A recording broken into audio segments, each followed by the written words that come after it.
18 মে 2024 স্থানীয় পালকি অনুষ্ঠান বাড়িতে কাব্যকথা একটি বৈকালিক আড্ডার আয়োজন করেছিলেন। এই আড্ডার মূল বিষয় ছিল কাজী নজরুল ইসলামকে নিয়ে। যখন রবীন্দ্রনাথ ঠাকুর মধ্যগগন চলছে, তখন দুই বাংলাকে কাঁপিয়ে বেড়াচ্ছে কাজী নজরুল ইসলাম।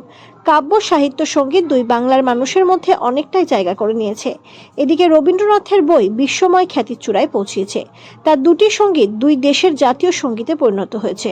পরবর্তীকালে সেই দিক থেকে দেখলে পরে হয়তো এতটুকু হলেও দুখু মিয়া অর্থাৎ কাজী নজরুল ইসলাম হয়তো এতটুকু হলেও ব্রাত্য ছিল।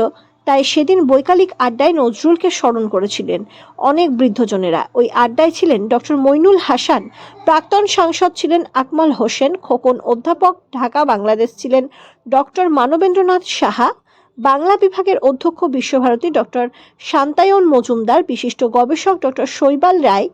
তারা বলেন যে নজরুল হচ্ছে প্রাণের কবি, নজরুল হচ্ছে মানুষের মনের কবি। নজরুলকে ভোলা যাবে না। রবীন্দ্রনাথকে কোনোদিন বাঙালি ভুলবে না, নজরুলকেও কোনোদিন ভুলতে পারবে না।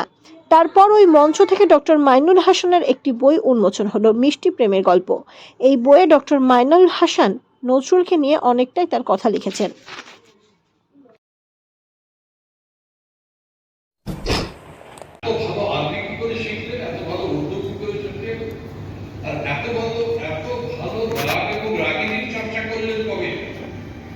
এই কথাটা গোলাম মুর্শিদ তার নজরুল সম্পর্কে যে বিখ্যাত বিদ্রোহী রবক্লান্ত তার জীবনী তাতে লিখেছেন যে আধুনিক বাংলা ভাষা নজরুল যেটা আয়ত্ত করতে পেরেছে, কি করে করলেন, এটা হচ্ছে বিস্ময়।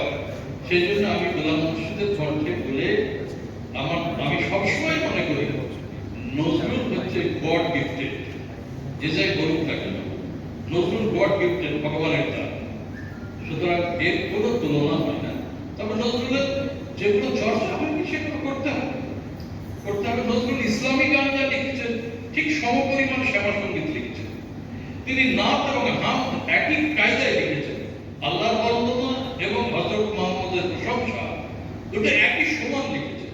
একটা মানুষ কি করে করতে পারে? তিনি যেমন বিদ্রোহের কথা বলেছেন, তেমনি মুর্শিদাবাদে এসে বরদা চরণ মজুমদারের পায়ে সাধনা এবং যোগ সাধনা করেছেন। একটা বিচিত্র মানুষ ছিলেন নজরুল। তিনি যেমন কবিতা লিখেছেন, তেমনি ভোটে দাঁড়িয়েছেন, মানববল ছিল, সিনেমাতেও নেমেছেন। এত বৈচিত্র্যময় একটি মহাপুরুষ গড গিফটেড ছাড়া হয় না। আমি এটা মনে করি। আমি তার সঙ্গে কোনো তর্কে যেতে চাই না। আমি এবার আমার কথা এক সেকেন্ডে বলবো যে বিতর্কমূলক আলোচনা, আমি যদি এই শব্দ দুটো আগে জানতাম তাহলে মোটেই আমি অংশগ্রহণ করতাম। কিন্তু আমি খুবই উপকৃত হয়েছি যে আমার দুজন তরুণ বন্ধু যারা এখানে আছেন, সাহিত্য মানব, তাদেরও আমি খুবই অভিনন্দন জানাবো। আমার আর কিছু বলার নেই, আপনারা সবাই আমার বলুন।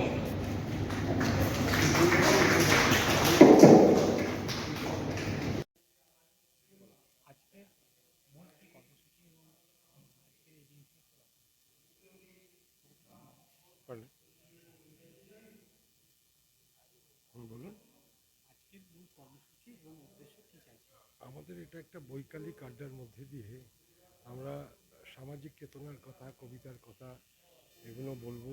এই ভাবনা নিয়ে একটা আলোচনার মাধ্যমে আমাদের ঠিক হয় আমরা নজরুলকে নিয়ে কিছু সামাজিক চেতনার ভাবনার কথা বলবো।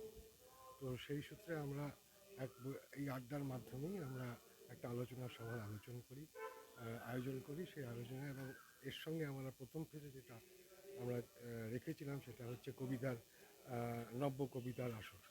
সেই কবিতার প্রথম ফেজটা শেষ হওয়ার পর আমাদের চা পানের বিরতি ছিল। এরপরে আমাদের তিনজন সাংবাদিককে আমরা সম্মাননা দিই, চয়ন ভট্টাচার্য, কাজী গোলাম গৌর সিদ্দিকী এবং সন্দীপন বিশ্বাস।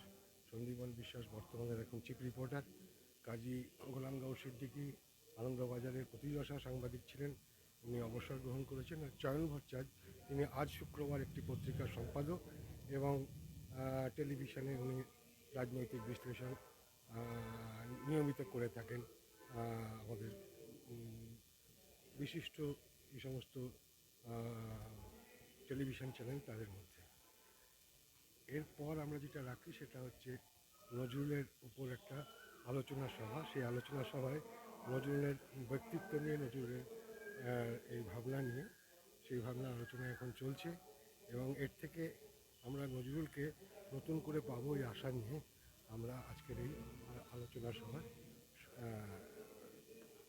মূল ভাবনাকে সামনে রেখে আমরা পথ চলছি। আমার নাম কপিল বন্দ্যোপাধ্যায়, সবাই কপিল ব্যানার্জি বলেই জানে। আমি উদ্যোক্তা মানে আমি আহ্বায়ক। না, এটা প্রতি বছর না, আমরা এটা ভাবছি যে এটা আমরা একটা রূপ দেব, একটা বৈকালিক আড্ডার রূপ থেকে এটা এসছে। এই আড্ডার রূপটাকে আমরা একটা সংস্থার পর্যায়ে নিয়ে যাব, এরকম ভাবনা নিয়ে আমরা এগিয়ে চলি। এর থেকে মেসেজ দেবে নজরুলকে নিয়ে আমরা যে চিন্তা ভাবনা করছি, নজরুলের সম্বন্ধে আমরা কতটুকু জানি।